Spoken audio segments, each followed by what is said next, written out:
Hi, I'm TJ coming to you here from Big Winds, and I wanted to talk tails. This is a little tail tech talk, specifically the Armstrong tails, because we're really getting familiarized now with the differences between the Dart, like higher aspect stabilizers, versus the new surf stabilizers that come in a 130, a 170, and a 200.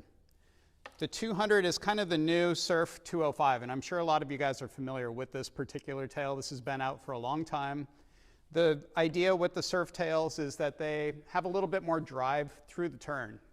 Shall I say they kind of scoop through the turn. And they definitely felt a little bit slower. And we're trying to figure out exactly like where that drag might be coming from on the surf versus the Dart, which is definitely one of the faster tails that you can combine your Armstrong front wings with. So I got a little geeked out here this morning and put my digital incidence meter on the front wing and tail just to kind of feel out the differences in the angles that are built into these things. This is a tool that a lot of the guys in the RC aircraft world use for tuning their airplanes. And it's actually a really nice little indicator for what that offset is between a front wing when it's zeroed out to zero and the difference between the tail and how much angle of incidence there is. So when I put the Dart on this setup over here, it came out to 3.8 degrees.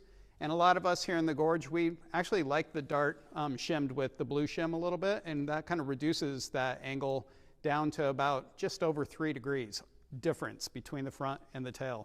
But when I put the Surf 130 on there, it was pretty clear that not only was it a little bit thicker in the leading edge, the Surf 130, which of course creates a little bit of drag, but it measured out to a 4.9. That's a massive offset between the front wing and the tail. So it has even more angle of incidence in that offset. So a lot of us here in the gorge have noticed when we're winging or para-winging with the MA front wing and the surf tail, it's good when you're powered up. It feels really in control. I love the turning sensation, but the second that the wind kind of dies down or there's a lack of energy in the swell out there, you feel a little bit of drag happening in the tail. So we offset that 4.9 by adding a blue shim, which takes it down a good ½ degree. Some people are even playing around with the red shim to make it a full degree difference. But that's kind of what we're starting to see. Dart 120s, the older Surf 205s have a little less angle built into them when they're laying flat on the fuselage. The Surf 130, 170, and 200 has a little bit more angle by like a full degree.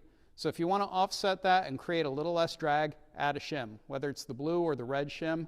That will definitely flatten out that tail in the back. So that's just a little bit of tech talk, surf tails versus the Dart 120 and the older Surf 205. If you guys are riding the MAs, the new MAs, I highly recommend that you add a Surf 130, 170, or 200 to your lineup.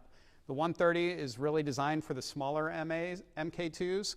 The 170s are really designed for kind of like the mid sizes, and then the 200 is for the bigger sizes, like this 1390 and 1190. These are the two biggest MA MK2s in the lineup. So if you're riding one of these, add a Surf and see what happens. It's a really fun opportunity to just try different stabilizers and really dial in your ride because it makes a big difference. Thanks for joining me. We'll be talking a little bit more about these in just a moment.